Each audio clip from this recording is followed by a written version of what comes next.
Detailed statement in this regard is available on Jubilant Foodworks' Q4 and FY21 results release and earnings presentation, both of which are available on the company's website under the Investor Relations section. With that, I would like to invite Mr. Hari Bhatia to share his views with you. Thank you, and over to you, sir. Thank you. A very good evening to everyone. I hope you and your loved ones are continuing to stay safe and healthy. The external environment in Q4, for the most part, saw a sustained improvement over the previous quarter.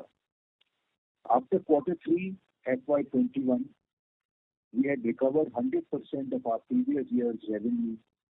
Q4 FY21 saw a healthy return to growth. This was driven by strong growth in delivery and takeaway channels, though the dining channel still trailed the pre-COVID levels. Continuing our focus on aggressive store expansion, we opened 53 new stores during the quarter. This included opening 50 new stores of Domino's. As a result, we opened a total of 134 new Domino's stores in FY21 against our initial plan of 100. We also opened 4 new stores in our international markets, which is 3 in Sri Lanka and 1 in Bangladesh.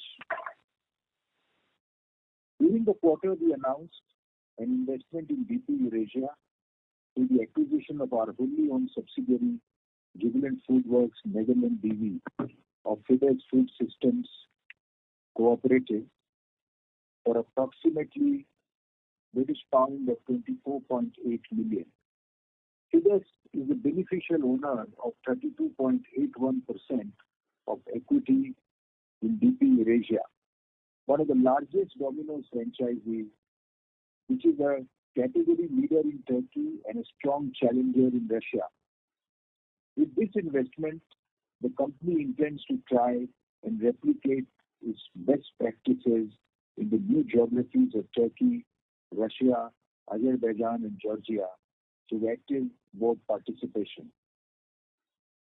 The company also acquired exclusive master franchise rights to operate and sub-license the iconic Popeyes brand in India and the neighboring countries. Popeyes will be an exciting addition to the company's portfolio of brands and is expected to become one of the key drivers of growth for us in the coming years. As the quarter was coming to a close, as you know, the country saw a sudden surge in COVID cases from the second half of March. The company and the group mounted a series of initiatives to support our employees and their families through this unprecedented crisis. A cross-functional task force was prepared across the group that extended medical and other assistance 24/7 to all those who were in need. We set up several COVID isolation centers across the country and also established oxygen concentrator banks in key towns. Swift action in arranging for hospital beds and oxygen helped save many lives. We also rolled out a set of ex gratia benevolence benefits for the families of employees that we lost to the pandemic. This included up to 2 years of salaries as a payout, continued medical cover for the families, and support to the children's education. We also mounted a massive vaccination drive for our employees and their dependent family members in partnership with leading hospitals. More than 14,500 employees have been vaccinated with the first dose already. More than 480 store teams across 50 towns have been 100% vaccinated with the first dose, thus ensuring enhanced safety for themselves, their families, and of course, our customers. As the COVID caseloads increased significantly in April and May, various state governments started responding by localized lockdowns and allied restrictions. However, despite the reduction in operating hours and the impact of restrictions in dining, as you must have seen, our sales recovery in Domino's in April and May was strong, led by delivery in growth. So, and of course, we expect June to be better. Finally, before I end, I must say that we have been truly inspired by the way our team members have, despite all the challenges, managed to keep the business going through the pandemic and continue to serve our customers and our communities. They have truly done us proud. With this, I would now request our CEO, Pratik Pota, to continue this discussion by sharing his perspectives. Thank you, Mr. Bhatia. Good evening to all of you joining us today. I hope and pray that all of you and your families have been safe through these really trying times. I'm pleased to report on our performance for Q4FY21, wherein we continue to improve sequentially and deliver the growth over the previous year. Revenue from operations was at rupees 10259 million, a growth of 14.3%. Domino's delivered a 14.8% sales growth during the quarter, backed by continued growth momentum in delivery and takeaway channels, which grew by 28.7% and 76.9% respectively. Dine-in recovery improved sequentially over the previous quarter, but was still significantly lower versus the previous year at 64.4%. EBITDA at rupees 2492 million grew by 47%, and EBITDA margin at 24.3% increased by 542 basis points year on year. Profit after tax at rupees 1043 million grew by 396%, and profit margin at 10.2% was up 782 basis points year on year. The company had liquid funds equivalent to rupees 6024 million by the end of Q4 FY21 in the form of cash and cash equivalents, bank deposits, and investments. I will now share some of the highlights of the last quarter. We opened 50 new Domino's stores consecutively for the second quarter and added 8 new cities, taking the city count to 293. As a result, we entered FY22 with a larger and more optimized store network than we started last year. We saw a strong recovery in the delivery and takeaway channels. Within delivery, our own assets grew significantly faster than aggregators. Delivery growth was strong across all town classes, with the smaller towns growing faster than the tier 1 towns. Investments in digital and technology remain central to our strategy, and during the quarter, we introduced a machine learning-based model of personalized ranking to substantially enhance the pre-order experience. A host of other improvements during the quarter were made to our digital assets to further minimize time taken to order, enhance user experience, reduce friction, and target higher conversions. Our app installs were 6.1 million last quarter. Our international business saw a strong performance, with both countries being EBITDA positive last quarter. Having turned the business around in Sri Lanka, we opened 3 new stores in the country and have now equaled our earlier high number of stores in the country at 26. We rolled out an updated set of digital assets, including the app, in Sri Lanka that is already leading to an increased conversion and a significantly higher online ordering contribution to delivery sales. We opened 1 new store in Bangladesh. We remain very positive on the opportunity for profitable growth and network expansion in both these markets. We opened 1 store each for Hong's Kitchen and Ekdum during the quarter. These were both small delivery carry-out focused stores. We were pleased to see the Hong's Kitchen orders grow at a healthy pace in quarter 4 and revenues return to pre-COVID levels. It was still early days and we were focused on refining the product, pricing, and overall proposition based on customer feedback, as also on strengthening our store-level operating processes and workflows. We remain committed to scaling up both these brands in a calibrated manner. We announced two significant investments during the quarter. DP Eurasia is a large Domino's business in Turkey and Russia, and our investment and consequent board presence will allow us to transfer our learnings and share our best practices to these markets. We also signed an agreement with Restaurant Brands International for the master franchise rights of Popeyes for India, Bangladesh, Bhutan, and Nepal. The chicken category is underpenetrated, and we believe that Popeyes will create excitement and help drive market expansion. As the company continues to grow and expand both organically and inorganically, we are building organizational bandwidth and capacity to drive these aggressive growth objectives. Towards that, we have created a new role of Chief Business Officer for Domino's India. This role will have end-to-end responsibility for Domino's in India, from strategy to execution. I'm delighted to announce that Mr. Rajneet Kohli, the erstwhile head of operations, has moved into this new role as President and Chief Business Officer for Domino's India. Rajneet's replacement as head of operations for Domino's has also been promoted and selected internally. Mr. Amit Maheshwari takes charge as operations head for Domino's India. We have also promoted Mr. Avinash Kant Kumar as the President of the Integrated Supply Chain Network for JFL.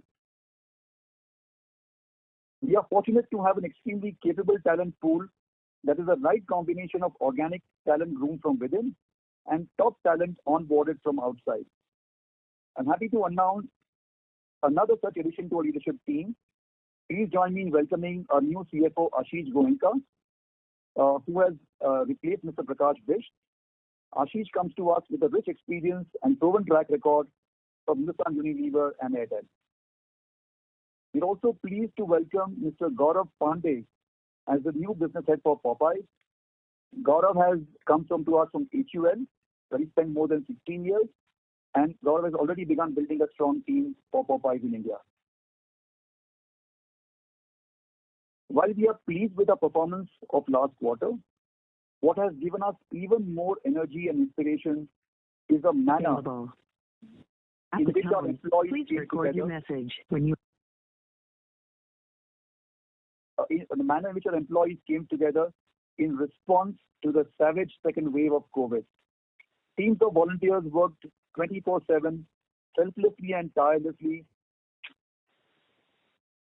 in providing help to employees and families in need, and to them, we owe a huge debt of gratitude.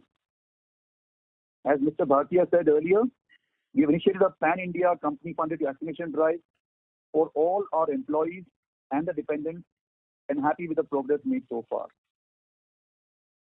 Owing to the second wave and the localized restrictions that were imposed, operating hours reduced considerably in the months of April and May.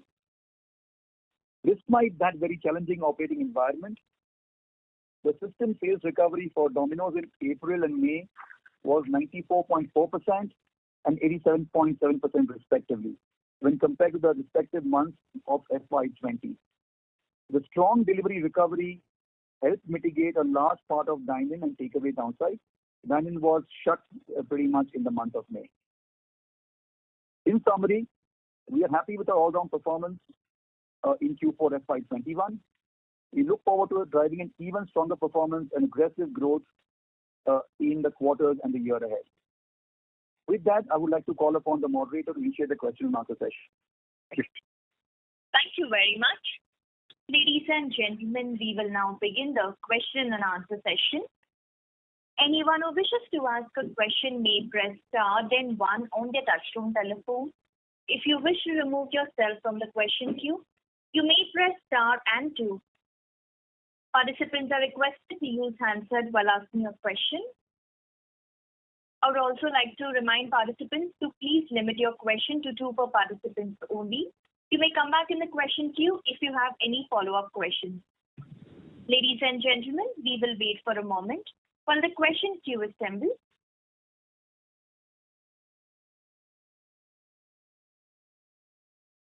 The first question is from the line of Abneesh Roy from Edelweiss. Please go ahead.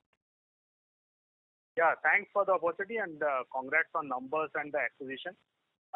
My first question is on the recent data leak which happened. So you are an expert in delivery and OLO has been increasing. So my question is, was there any temporary impact of this in terms of apps getting deleted or customers getting a bit wary on ordering online? And any learning from this, why this has happened? Because 18 crore orders were available on the web in terms of number, address, previous orders and all that. So clearly that was a big breach. So any learnings on how this can be prevented and what's the way forward? No, thank you, Abneesh, for the question, and I hope you've been well. I think the data breach incident that happened to us in the month of March, wherein a hacker attacked one of our servers and was able to extract data. I think we moved quickly to contain the attack, contain the breach, and avoid the spread, and therefore we were able to prevent any operational impact on the business, nor was any customer's PII compromised. We moved immediately to have a global forensic agency onboarded very quickly, and they did a deep dive to identify possible causes and also recommend mitigation and strengthening plans. We also moved very quickly to file a complaint with CERT and also with the cybercrime cell. When the data leak happened, we also got an injunction from the Delhi High Court to ensure that ISPs blocked the URL where this data had been posted. We are also working, Abneesh, with leading security firms from across the world to do a complete scan and a comprehensive assessment of a security environment, also that of our partners. And we will be implementing world-class security solutions and systems. And more importantly, we'll be ensuring that we stay updated through a benchmarking periodically. And like I said earlier, there was no impact on our business or on operations, either during the period of the data leak nor subsequently. We haven't seen any impact in terms of either app deletions or customers moving away from delivery. And as you saw in the month of April and May, we have seen, if anything, improved delivery growth led by online. But you can be sure that this is a moment of learning for us.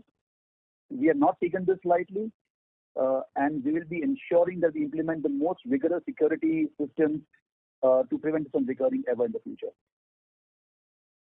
Sure, thanks. That's helpful. My last question is on DP Eurasia.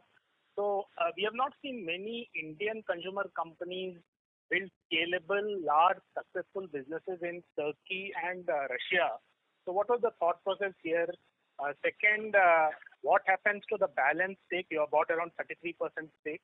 And any key learnings or any key success practices which you have already identified which can be taken there? No, thank you, Abneesh. I think we talked about this in our media communication as well, the rationale for our investment in DP Eurasia. And Mr. Bhatia spoke about it in his opening remarks as well. DP Eurasia is one of the largest master franchisees of Domino's Pizza globally. They have a very strong leadership business in Turkey and an exciting challenger brand position in Russia. On account of the 32.8% investment that we made in DP Eurasia, we have 3 board seats in the company. We have been using and we intend to use our board presence to offer our insights, to offer our learnings, and to share our best practices from India with them. We'll of course use the opportunity to learn from them in turn and bring some of those learnings into the Indian market. So, it's a very exciting business. They of course are independent listed companies, so I would invite you to look at their published results, to look at their performance. But we're happy with our stake in DP Eurasia and no plans to increase it further as of now. just one follow-up here. So are there synergy benefits in terms of sourcing any meaningful opportunity available in those? Abneesh, it's still early days yet. Like I said, we have a board position. We do not get involved in operations. So it's early to comment on whether there are any operating synergies as of now. But in case there are, of course, we will look at leveraging those. Okay, that's all from me. Thanks. All the Thank you, Abneesh. Thank you. The next question is from the line of Manoj Menon from ICICI Securities. Please go ahead.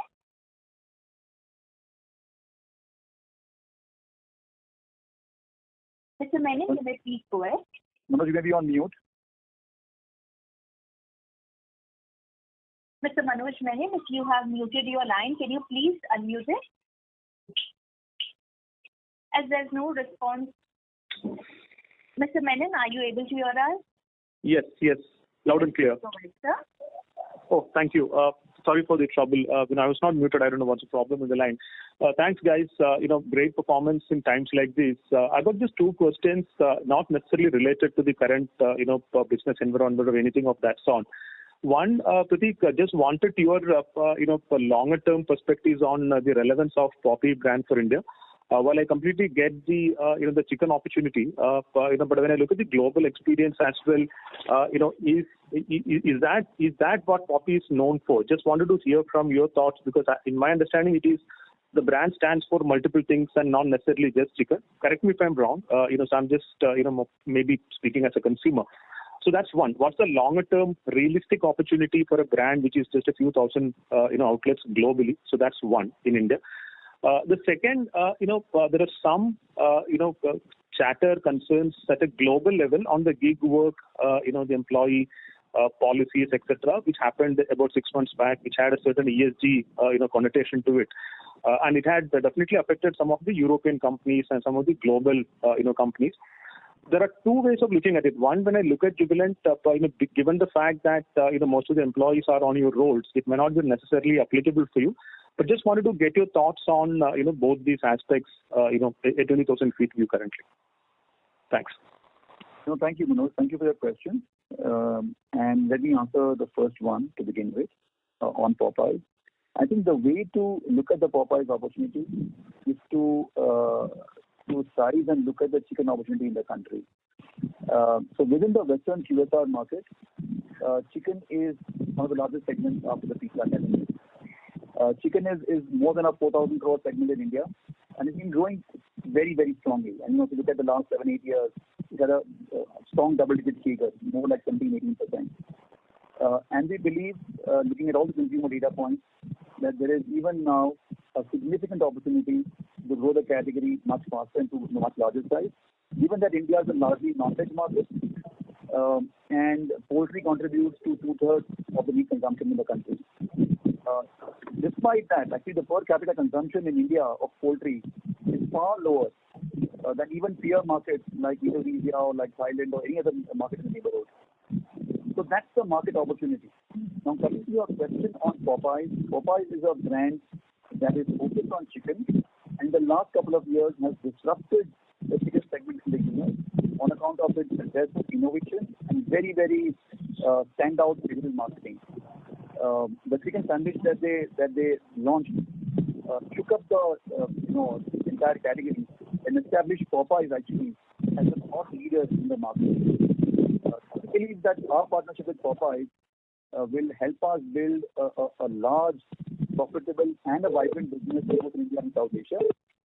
And of course, we believe, as Mr. Bhatia also said in his remarks, will become a very important engine of growth for us in the future. Yeah, so that's your first question, Manoj. The second question on the gig work and what are the implications for us as JFL? I think two or three things. First of all, like you rightly said, a dominant part of our workforce are people who are on our rolls, who are we converted them from being fixed full-time or part-time to being completely variable last year, as you're aware. So a bulk of our workforce, a large majority, dominant majority, is our own employees, and therefore this doesn't apply to us. But that said, I think using a gig talent pool remains an option for anybody whose business model is variable, whose revenue model is variable. It also serves to cater to an employee cohort, to a talent cohort who prefers to be on gig. So that remains an opportunity for us to evaluate and leverage. Without, and as you're aware, the new proposed labor code that's being in circulation also proposes some fallback and some social security for gig workforce as well. So I think there is a middle ground here where we can potentially work with gig workforce and do it in a way that's sustainable and that's win-win. Understood.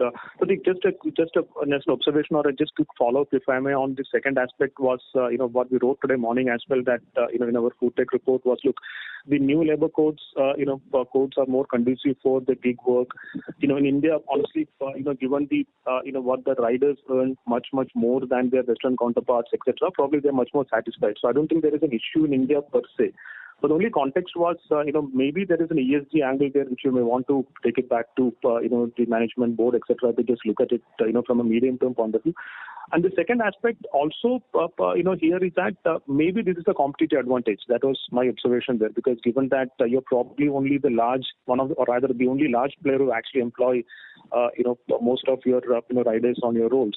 But at the same time, just one comment from your side is that I do remember in June last year, you actually variabilizing some of your costs. So that is the only reason I asked that. Is there any implication for you? Because, is there a thought process to, let's say, move away from the current equilibrium?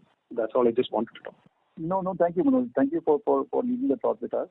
Just one response that I would like to give on your comment about, our workforce. And you're absolutely right. The fact that we have a strong operations talent pool in our stores who are our employees and who've grown with us over the years, that's a big source of strength for us. And we do not intend to dilute that in any way. So even as we have moved fixed to a variable model, we have ensured that we've increased, if anything, our systems for engaging our employees, ensured that we're able to groom our talent from stores. So our riders who intend to build a longer career with us, we groom them, we get them inside the store, we train them on our store processes, on the make line, and they grow to be shift managers and store managers and further on. So that's a big talent pool for us, and that's a big source of growth for us, for our talent. And we intend to make sure we strengthen that. There is no way we're going to compromise on that. So you're absolutely right. There's a big source of advantage for us. We're cognizant of it, and we'll be doing whatever we can to strengthen that, even as we drive efficiencies in the way we manage our workforce. Got it. Thanks, guys. I have a couple of more questions. I'll come back into queue. Good luck. Thank you, Manoj. Thank you. Before we take the next question, I'd like to remind participants to please limit your question to 2 per participant only. The next question is from the line of Vivek Maheshwari from Jefferies. Please go ahead.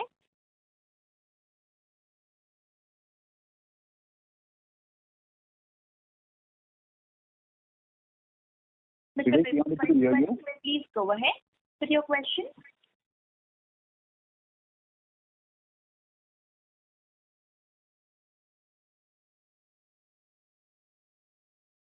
As there's no response from the current participant, we take the next question. Okay. Just one question for the moderator, one input for the moderator. You may want to have somebody check the line, because Manoj also had a problem earlier. You just want to check. I hope there's nothing wrong with the line. So the line is unmuted from our end. Okay. The next question is from the line of Percy Panthaki from IIFL. Please go ahead. Hi, good evening, team. Congrats on a good set of numbers. I actually will restrict my question only to one, because it's a rather voluminous one and it has a couple of 2-3 subparts. So the question is mainly about the store opening opportunity. You have mentioned in the past that Domino's has a 3,000 total store kind of opportunity. So basically almost or a little more than doubling from the current level. But if you could just break that down into a little bit of granularity, especially how many stores you plan to open in FY22, and also this total 3,000 store opportunity, approximately over what time period do you think you can realize that? That is part one. Part two is on Bangladesh. We've been having an opportunity to open stores here since many years, but we are really subscale here. It's like 15% of India's population, so it's a huge opportunity. So what really stops us from opening many more stores in this geography? That is the second part. And third part, for Ekdam, see, kebabs and biryanis is a very, very sort of well-known, well-established model as far as the industry is concerned. Unlike QSR type of Chinese, which you are doing in Hongs, and therefore there is some experimentation with the business model you have to do. With Ekdam, there are other players who have already discovered and established a business model, and you just have to more or less roll out stores there. So, any reason why we cannot go very aggressive in Ekdam and open sort of significantly large number of stores, or at least open a cloud kitchen, so that we can serve at least a significant large population of urban India through Ekdam in the next 5 years. So these are the three sub questions that I have on the store opening opportunity. No, thank you. Let me start by responding to the first one on the Domino's store opportunity. We are very excited with the potential for Domino's in India. We believe that there is significant room for us to grow Domino's stores in existing markets, metros such as Mumbai, Bangalore, Delhi, etc. In the tier 2 towns and small towns where we have one store or we have two stores. We also have a clear opportunity for expansion into new markets. We entered 8 markets, such markets last year. And we believe that there is a room for us to enter many, many more towns. There's also room for us to expand our network in channels, in educational campuses, travel and transport, etc. And therefore, the runway that we see for Domino's in the country is very, very strong. And we intend to therefore grow our network aggressively over the next few years. I think it will be difficult for us to give a prognosis about the number of stores for this year, because while we have the intent of rapid expansion, we also are cognizant of the constraints that we see on the ground right now, and that we've experienced in the months of April and May. And therefore, given the uncertainty around COVID, we're not putting a number out right now, but it would be fair to say that we'll be opening at least as many stores as we opened last year in FY22. We'll obviously try and open more. So that's on Domino's in India.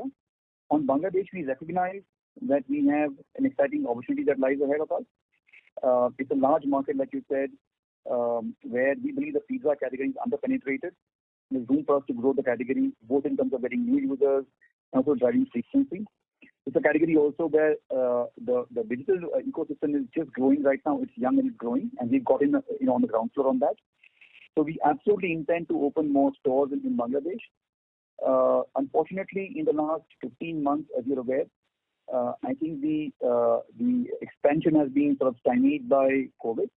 But once that abates, we will go on rapid expansion in Bangladesh as well. And on Ekdam, I think that we are absolutely aware of the fact that the biryani segment, biryanis, etc. segment, is a large segment. It's growing rapidly, and it's a market where we believe we have a right to succeed. So we will be expanding the network for Ekdam accordingly. Remember that Ekdam is just about 6 months old in the country, just under 6 months actually, of which about 4 months were impacted by COVID. It's not all. And therefore, we have to ensure that when we make haste after taking into account all the learning and resolving the model completely, and making sure that we have the proposition right, the economics right, so we can scale up quickly. You're aware from our Domino's experience that we can, when we need to expand, we can grow rapidly, which we will do. So we'll do that in a calibrated way, and we will do that keeping in mind the learnings that we've distilled many years ago from the Dunkin' expansion. Okay, understood. My question on Ekdam was just because you mentioned in your opening comments as well that it's going to be a calibrated expansion. So it seemed to me that, it might get stretched over a longer period of time versus experimenting for 1 or 2 years, getting the business model right, and then really exploding the number of stores. So it seems to be the former rather than the latter from your commentary. Sure. Appreciate. No, thank you. Thank you for your question. Okay. Thank you. Thank you. Reminder to the participants, please limit your question to 2 per participants only. The next question is from the line of Latika Chopra from JP Morgan. Please go ahead. Yeah, hi, everyone. Thanks for the opportunity. 2 questions from my side. First is if you could share, your store expansion or your business model for Popeyes. Any targets in mind for next 3-5 years that you could share, because you talked about you are setting up a strong team there. The second question is on the margin outlook. If you could give us some thoughts on how are you seeing movement on the raw material side. Delivery charges will come in the base from June onwards. Do you see potential for margins for the core Domino's business to move up from current levels? That's all. Thank you. No, thank you, Latika. Thank you for your questions. And so let me answer your Popeyes question to begin with. In addition to what I said earlier about Popeyes being potentially a very strong brand and a big driver of growth for us in a category that's growing rapidly and that has a long runway to grow. I think also what makes the chicken segment interesting is the fact that it also allows us to play across channels. It's a category that will have a strong play in dine-in and takeaway, also in delivery. Chicken is a food that, like pizzas, travels and holds up well in delivery. And we believe that, therefore, Popeyes will also be an omni-channel business with a strong delivery bias. It will also be a digital-driven brand, as all the young brands now. We intend to open our first store in this financial year. And of course, we intend to scale up the network progressively over the next few years. We have an agreement with Popeyes for a certain number of stores and a commitment for a certain number of stores. But from our Domino's experience that ends up being the minimum threshold. We end up exceeding. We are aggressive about store expansion, and therefore that number ends up being just a notional number. So we will be building the network out aggressively after proving the model and making sure that we have the right store level economics established on Popeyes. So that's your first question. On the margins, Latika, as you know, in this quarter, we had a slight impact on food costs. The food cost increased sequentially versus last quarter, and this was the impact of inflation on our cheese prices versus quarter 3. We also saw an increase in edible oil prices, albeit the impact of that was much lower.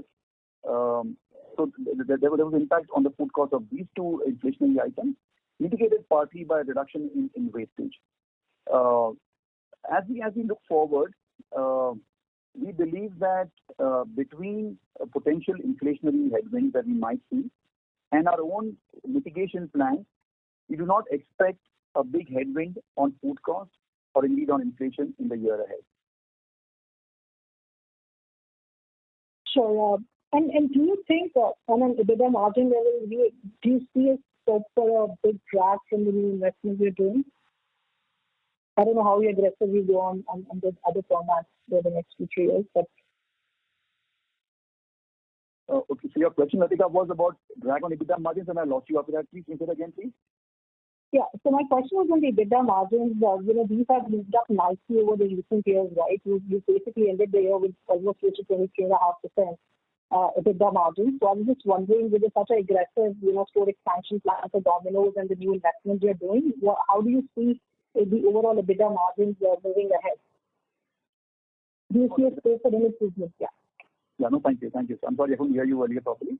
But to answer your question very, very clearly and unambiguously, while we are looking at an aggressive expansion of our network, you've seen that our margins over the last 3 years have held up and improved, if anything, despite the fact that we haven't taken any price increases and despite the fact that we've gone back to rapid network expansion. Going forward as well, we do not expect a growth in our store network or indeed the expansion of our portfolio to other brands to lead to margin dilution. Thank you so much, Pratik, and all the best. Thank you. Thank you. The next question is from the line of Ashish Desai from MK Global. Please go ahead. Yeah, thanks for the opportunity. Am I audible? Yes, Yes, please. sir, you are. Yeah. Prateek, just on the expansion opportunity and the plans, your comments mention about driving hyper growth through innovation and portfolio innovation. So, I mean, you did comment on stepping up the expansion plans, but could you give any indication for next year's plans for Domino's and the other formats? So, Ashish, like I said in the response to an earlier question, we are focused on driving network both on Domino's and other stores, other brands aggressively. We believe that post-COVID, the category structure will fundamentally change, which will allow the organized sector to grow faster. Will allow for a bigger brand play to be even higher. The consumers will navigate towards trusted, credible, safe brands. The category will become truly omni-channel. Delivery will become a much larger part of the mix, even in smaller towns. Digital channels will stay large. All of these are areas where we have a significant strength. So we expect growth to be strong in the years to come, both for the category and for our business. Towards that, we'll be expanding our network. Unfortunately, given where we are right now in the environment, where there are operational on-ground controls and restrictions and constraints in the pace of expansion, we are not able to give a specific commitment on the number of stores right now. But like I said, we'll be at least opening as many stores as what we opened last year and aiming for a higher number, subject to on-ground conditions permitting.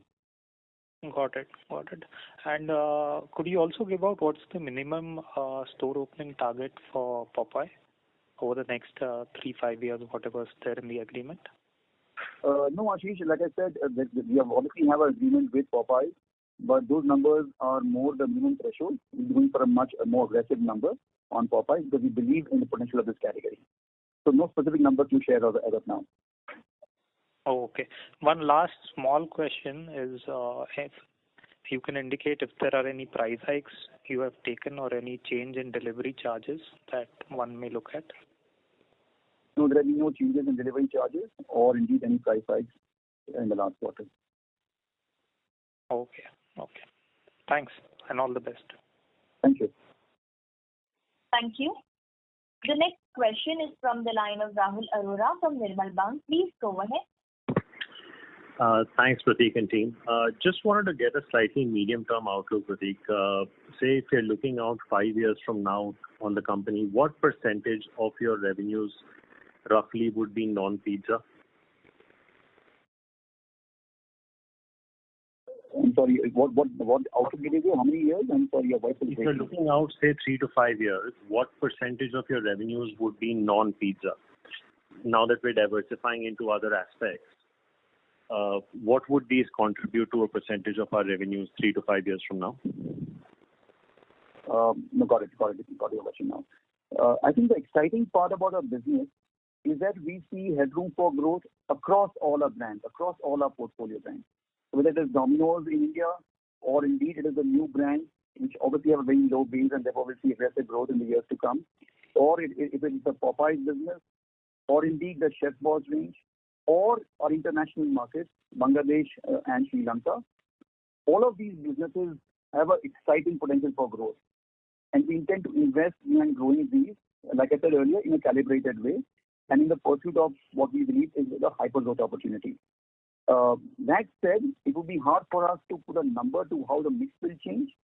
Domino's will obviously remain a large part of our business, but we will see the new businesses acquire critical mass and scale over the next 3 years. And you would look to leverage digital in a material way for them as well as you are doing for your pizzas right now, I assume. Absolutely. So we have 2 foundational capabilities that we leverage across all brands. One of them is supply chain, where we will be using a supply chain strength and a commissary network to support our new brands and allow them to grow faster and to scale up faster. And the other one is digital, like you asked, where our digital capabilities will support all our new businesses. Fair enough. Just one quick one. While it might be early days yet, Prateek, would you be able to just sort of throw some light on how profitable the new ventures are vis-a-vis the core pizza profitability? Say the Chinese or the biryani, if you were to compare them at a gross or EBITDA margin level, how do you see the profitability scaling up vis-a-vis the pizza business? Are they pretty much in line, more profitable? And do you see beverages playing a major role for you going forward in any way? Thanks. Thanks, Ashish. I think if I may reframe the question a little bit, it would be an unfair comparison because given the scale difference between Domino's and the other brands, and given the vintage experience that we have for Domino's and the new brands. So let me reframe the question to say that do we see the margin profile for these new brands being any different from Domino's? The answer is no. I think structurally speaking, all our new brands, whether it is Popeye potentially, or indeed Hong's and Ekdum, which we already seen on the ground, we see them absolutely having a similar margin profile to Domino's. And would you be looking at beverages in any way, Prateek, as a push going forward? Absolutely. Beverages remain an important part of a product mix. And both in delivery and in dining, you will see us growing and investing in beverages going forward. Stay safe. Thank you so much, Prateek. Appreciate it. Thank you. Thank you. The next question is from the line of Sunita Sachdev from UBS Securities. Please go ahead. Yeah, hi Prateek. Good evening. Just as you shared a little while ago, the chicken market sizing opportunity, could you also share with us the size and growth that you've seen in the pizza market over the last 5-6 years? Sure, Sunita. Thank you for your question, and I hope you've been well. Yes, we see, as I mentioned earlier, a large opportunity for the chicken market. In the pizza category as well, we have grown the category and we've grown our market share in the last 3 years, and we expect that trend to continue going forward. We have retained a large share of the pizza market over the last 4 years. Despite the growth and arrival of many more competitors, despite the addition of many new players across the country, and despite the growth of delivery led by aggregators in the pizza market. So our market share has grown, our revenues have grown, and we've grown the category as well. And we expect that to continue going forward. No. My question was in terms of market size. You shared the chicken market is 4,000 crores. How big is the pizza size opportunity in India? And if you could break that up into volume versus pricing in terms of what has happened in the last 5-6 years. So Sunita, if you look at the pizza market size, our revenues and our market share 70%, we give you the total market size. And if you look at your other question about volume versus ticket, I think the really encouraging part about the last 3 years' performance has been the fact that our growth has come on the back of expansion in orders, expansion in customers, and growth of frequency as well. Our pricing, as you know, has been just not there. We haven't taken pricing in the last 3 years, except for a very small correction that we made. So there has been no pricing that we've taken, and our growth has been fueled by orders, fueled by delivery within that, and within that by our own assets. So the business has fundamentally become structurally better over the last 3 years, and we've grown on the back of order count and new customer acquisition. As market leaders, Sunita, we are cognizant of our responsibility of growing the category and not scrapping just for market share. And in the last 3 years, I think what's worked well for us is that we've helped grow the category growth. Sure. My second question is on delivery. I mean, I know there is now it's going to be in the base. Delivery obviously gets charged, to revenue. So it obviously has a level of, a job of inflating to some extent the same-store sales growth. So going forward, what really is your outlook for same-store sales growth, given that the 3-4 percentage points will be lower, given that delivery will be in the base? So Sunita, you're right. I think starting next month onwards, we start seeing delivery charges come in our base. But our growth will be driven on the back of order growth coming back. If you look at our comments for last quarter, we were happy to see order growth come back in quarter 4 after the first 3 quarters where recovery was driven more by the ticket and the bill value. We were happy to see a recovery of orders in Q4 at an aggregate level. So as we look ahead, we see growth continuing on delivery, strong growth on delivery. We see strong growth continuing on takeaway, and we see the dine-in channel come back. Dine-in plays to a very important occasion of socializing, of people getting together and celebrating, and we believe that once the immediate concerns on COVID abate, when vaccination is done at scale, dine-in will come back.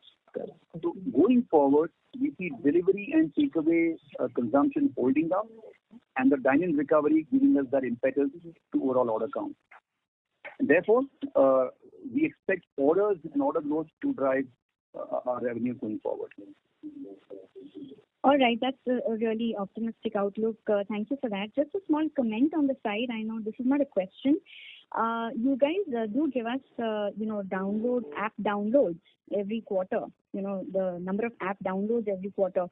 But I noticed, your investee company in Eurasia provides a percentage of revenue that comes from their own apps. It would be nice if you could also provide percentage of deliveries or percentage of order value coming in from your own app. That will be really helpful. Thank you. No, thank you for the feedback, Sunita. We will evaluate it. Thank you. Thank you. The next question is from the line of Tejas Shah from Star Capital. Please go ahead. Hi, Prateek and team. Thanks for the opportunity. My question also pertains to app first. So the lifetime addition that we would have done on apps till last March, we have actually added 70% of that user this year itself. So what is your read on this momentum? Is it more pandemic-led, or you are seeing any structural change in the momentum here? And second adjacent question here is that what is the profile of the app-using customer? Is he or she much more profitable than a non-app user's customer of ours? No, thank you, Tejas. Thank you for the question. On your first question on app downloads and on the expansion of our app install base, I think that has been an outcome of a very clear and a very concerted strategy of driving our own assets disproportionately. We have increased our investments on digital marketing and performance marketing over the last 1 year. And while we had that going even earlier, post-COVID we increased that significantly. We in fact doubled our performance marketing spend last year versus the previous year. Number one. Number two, we've ensured that the most attractive offers for our customers are on our own app. So if a customer is looking for the best possible offer, we'll get that on our own app and not on any other platform. Number three, for a customer who's a medium or a high frequency customer of Domino's, the most intuitive and the most seamless customer experience actually comes on our own app. It's much faster. The number of steps to ordering are much lower. The friction is much lower, and that has led to a much larger segment of our high frequency and medium frequency customers ordering from our own app versus aggregators. So that's the second part of your question. Our own asset customers and own app customers are higher frequency customers. They stay with us longer. They have a higher ticket size than aggregator customers, and therefore have a much larger lifetime value than others. So our most valuable customers engage with us for our own assets. Sure. Second and last question is, owing to pandemic last year, now we are seeing many earlier dining only formats have also developed capabilities of deliveries in the last 12 months. And now we are hearing that even NRAI is planning to launch its own food delivery app.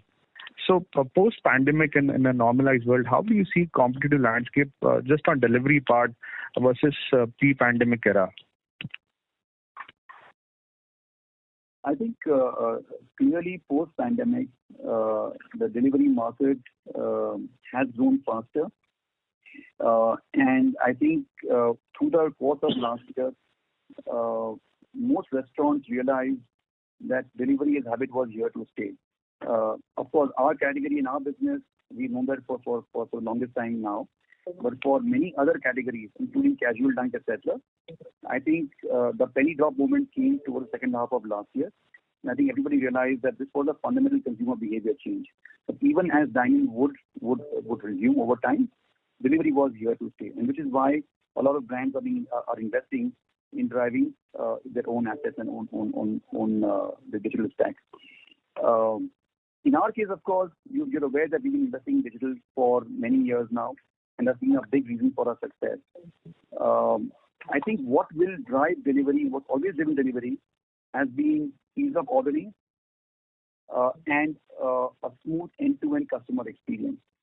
Given the fact that we have our own digital assets and we also have our own last-mile delivery system that we control, we believe that we provide the best delivery experience to our customers.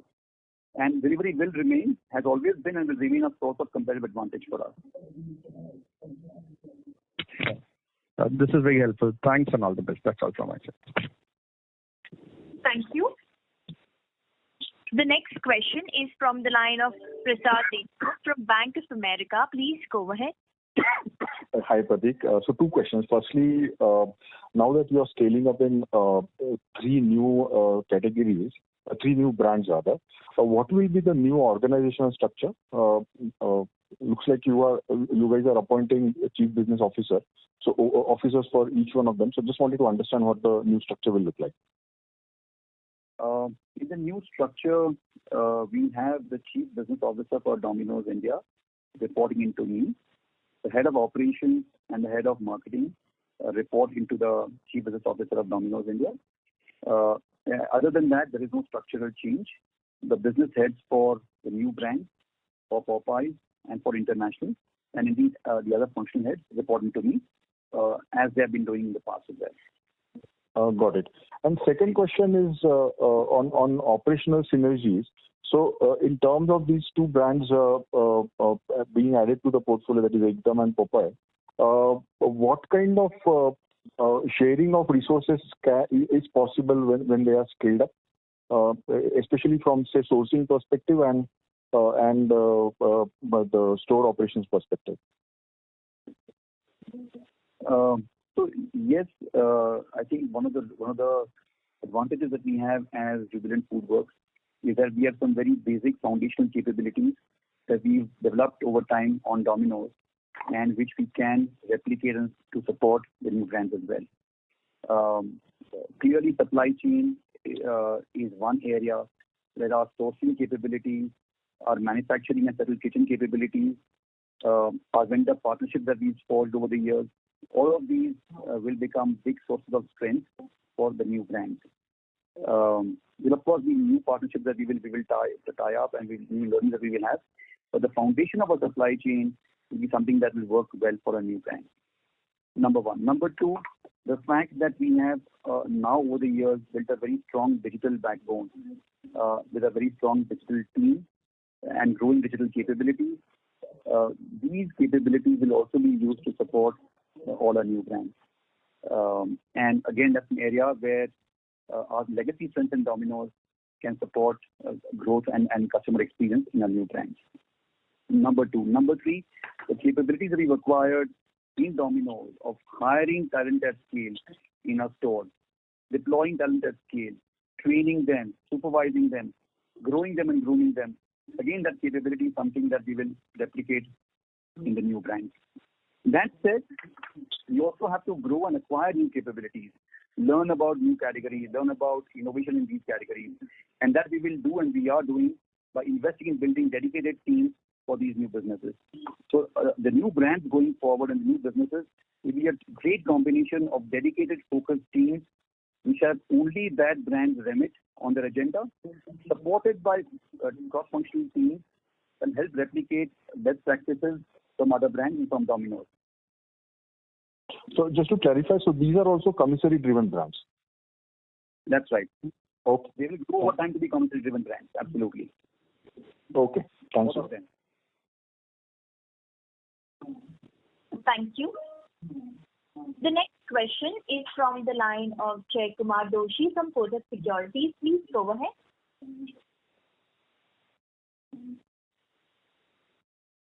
Hi, thanks for the opportunity. My first question is, could you please share your thoughts on pricing lever? We've not taken any price increase in the past 3 years other than the introduction of delivery charges. And so how should we think of it from the next 3-year perspective? Are you more open to take price increase irrespective of how RM price environment is? And because when we benchmark Domino's prices versus other pizza brands, especially on the delivery platforms, there is a significant gap, Domino's is at a decent value to competition today. So if you could share your thoughts on pricing lever. So, Jaykumar, so thank you for your question. And your observation is accurate and spot on. That over the last few years, we've been very, we haven't taken price increase. And today, our prices are lower and advantage from a consumer point of view vis-a-vis most other brands in a category.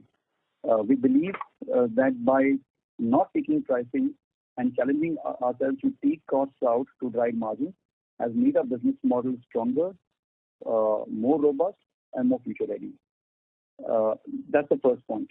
The second point is that in the post-COVID area, where the discretionary incomes have been challenged and will be challenged, we know that we'll be facing an extremely value for money conscious consumer. In any case, Indians are driven by value for money and they're very price conscious. And we believe that going forward as well, if anything, that expectation will increase. That said, we recognize that we have headroom in pricing and we have a gap vis-a-vis competition. So as and when the need arises, if inflationary headwinds come our way, or if we believe there's an opportunity, pricing has been and will always remain a valid lever for us to drive revenue. Thank you. I have one more question. You mentioned a couple of occasions that you can leverage the digital capabilities of Domino's to replicate and support the new brands. So are there any restrictions from Domino's end? Can you use the same platform, same framework that you're using for Domino's app for other brands as well? Or, there will be some thoughts there? So, Jaykumar, I think what I meant when I said lift and shift best practices is about using our knowledge of technology, which is not brand specific, which is a platform knowledge about technology, about the customer experience, about the UI, UX. Use those learnings and similar learnings on supply chain side to drive a new brand. Domino's will be evolved out completely from a user experience point of view and an asset point of view, but the learnings will be used to drive our growth in the new brand. Understood. Thank you so much.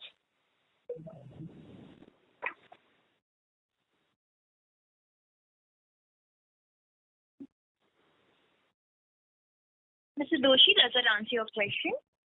Yes, please. Thank you so much. That's all. Yeah. The next question is from the line of Aditya Soman from Goldman Sachs. Please go ahead. Hi, good evening, Pratik and team. My first question is on volumes. You indicated that in 4Q you saw some volume growth. So would this be sort of overall volume growth for the total number of pizzas sold? Any sense you can give us on that? Aditya, your question was about volumes. Is that right? That's correct. So, I mean, you indicated that you returned back to volume growth. So would this be sort of overall volume growth? Because, I mean, if I do my, if I think of the math, I mean, obviously, if once we remove the delivery fee, it doesn't seem to suggest a huge amount of volume growth. So, Aditya, the volume growth I was referring to was to order volume growth. So we grew in orders vis-a-vis same time last year in quarter 4. I understand. That's very clear. And secondly, in terms of, I mean, you just answered the previous question, but can you have a super app of sorts, I mean, where you can, on a single app, have all your brands, or that's not possible? So, Aditya, I think our focus right now remains on driving a strong set of digital assets for Domino's and for each of our new brands individually. And that is a primary focus because each of these brands are distinctive, unique brands with different customer franchises and we intend to therefore make sure that they have strong assets by themselves. Potentially, it can be a super app. Hypothetically, I guess we could, but as of now, our focus is on developing our own assets individually for these brands, because they are different segments, different customer cohorts, and we have to make sure that we are relevant for each one of those separately. And the footprint is completely different, and the footprint of the brand is very much different right now. Yes, no, I understand that fully. I mean, I'm just thinking from, let's say, 5 years out, when some of these are sizable, could you have some sort of a super app? But I think your answer sort of clarifies that. Thanks a lot.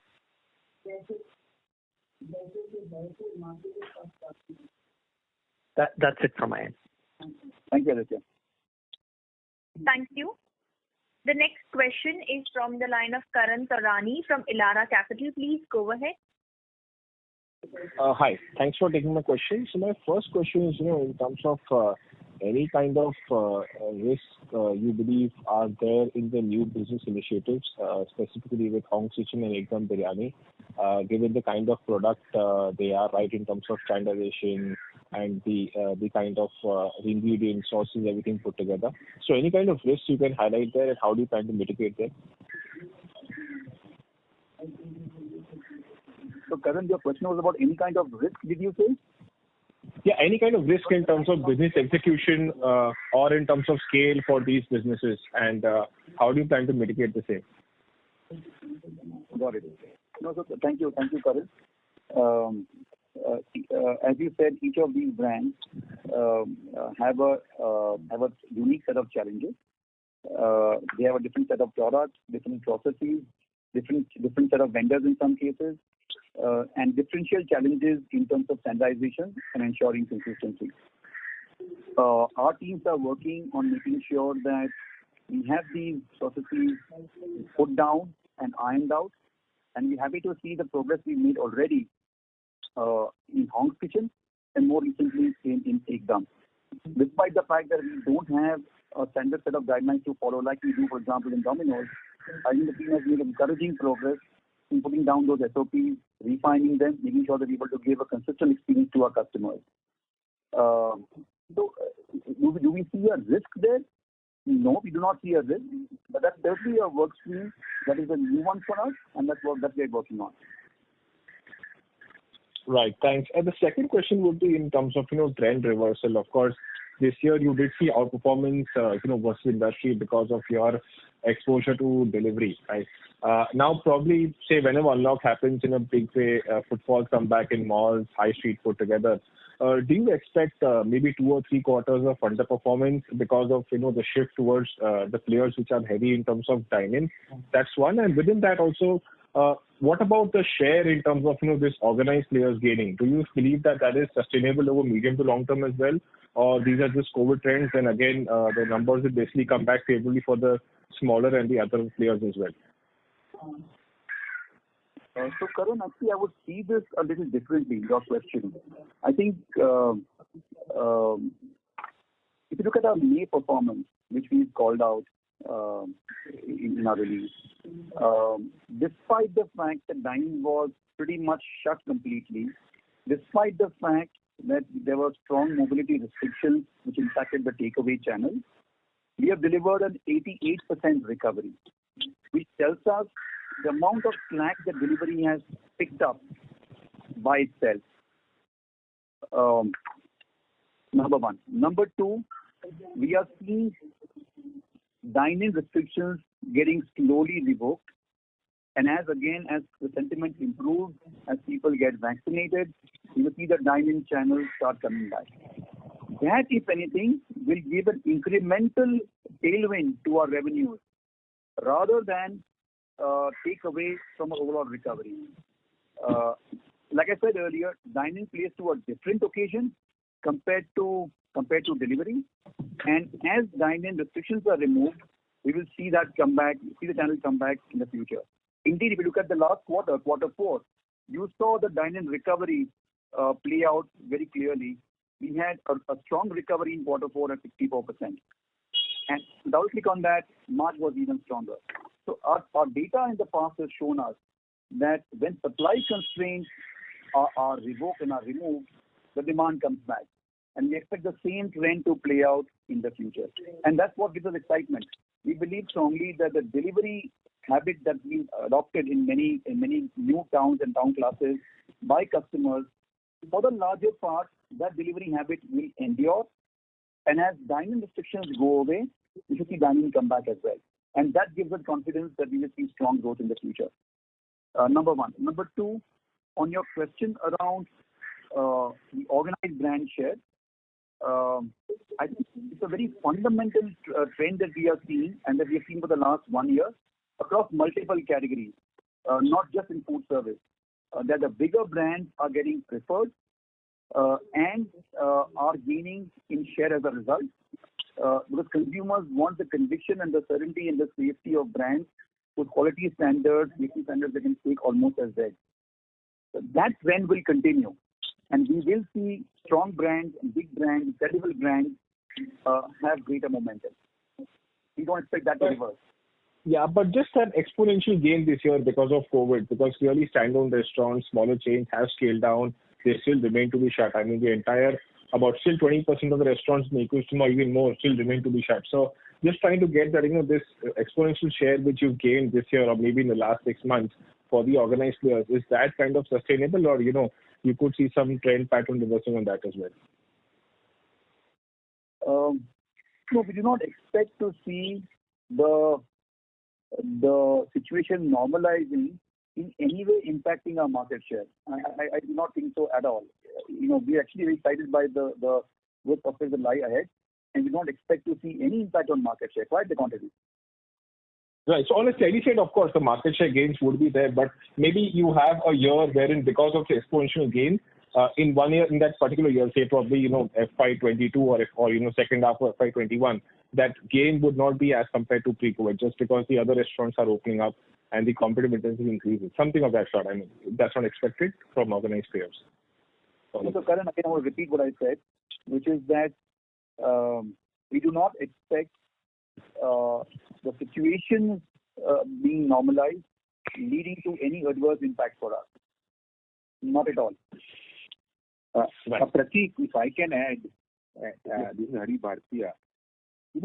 What we saw during pandemic is even in the small towns, the habit of delivery has been consistently growing.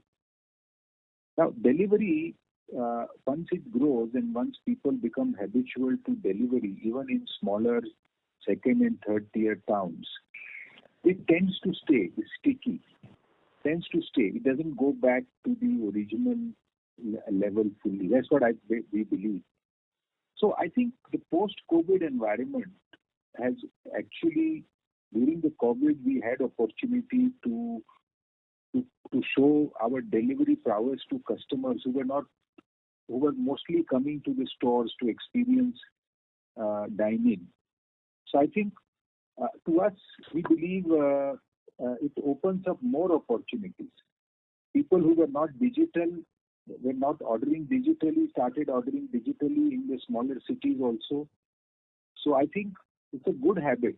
Today we see, Prateek can tell you, we have almost everything coming digitally to us. All orders, almost 95%. Prateek, if I'm correct. That's 98%, absolutely. 98%, yeah.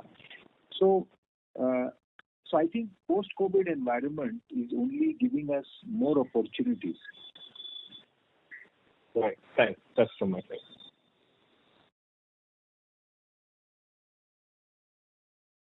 Thank you. Ladies and gentlemen, we take the last question from the line of Sheila Rathi from Morgan Stanley. Please go ahead. Yes, thank you. Hi, Prateek, and thank you, Mr. Bhatia, for making the comment to the last question. Just a question there. Do you think going ahead from a strategy point of view, you believe that the new store additions will be more in newer cities because that's where you think that the tailwind will be there? I mean, my question is that on an incremental basis, do you think that new cities will be the big driver of the growth for Domino's? No, thank you for the question, Sheila. I think the really encouraging and exciting part of the Domino's opportunity that we see ahead of us is that we see ample headroom to grow our store network, both in existing towns and in new towns. Let me give an example of Bangalore, just to illustrate the point. 3 years ago, we had less than 100 stores. And as we speak today, we have more than 150 stores in Bangalore. And Bangalore is one of the fastest growing markets for us. We see the same opportunity for us in every market after market. Whether it is Delhi, NCR, or a Mumbai, or a Kolkata, or a Hyderabad, or a Chennai, I could go on. We see a lot of headroom for growing our store network in all of these markets, in coming closer to our customers, in coming closer to our communities, reducing drive time, improving speed of delivery. So that's a big opportunity for us. Equally, like you said, we also see opportunity in opening stores in towns where we don't have a presence right now. So, for example, we have a presence in 293 towns. There are almost 700 towns in this country with a population of more than 1 lakh. So clearly we see headroom for us to grow the network, to expand the network by entering many of these towns. And that's what makes our growth prospects so exciting, that we have almost, so to speak, a problem of plenty. We have opportunities to expand both in new towns, in new channels, and in new towns and existing towns.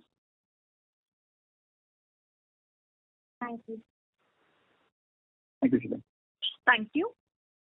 To the moderator, I just have one request. We had in the beginning, Vivek Maheshwari, whom we couldn't hear. If Vivek is there, we could take one last question. Let me just check, sir. Allow me a minute, please.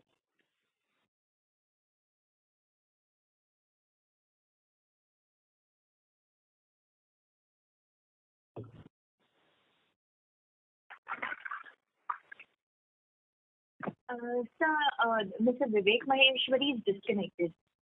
Okay, not a problem. Thank you. Thank you for checking. Thank you. Ladies and gentlemen, that was the last question for today. I would now like to hand the conference back to the management for their closing remarks. Thank you, and thank you everyone. We appreciate the time that you spent interacting with us today. I hope that we've addressed all your questions and queries comprehensively. And were there if you have any unanswered questions or any areas where you have a clarification that we need to provide, please get in touch with the IR team, and we'll be happy to engage and to clear those doubts. Thank you so much. Stay safe and good evening. Thank you. On behalf of Jubilant Foodworks, this concludes this conference. Thank you all for joining. You may now disconnect your line.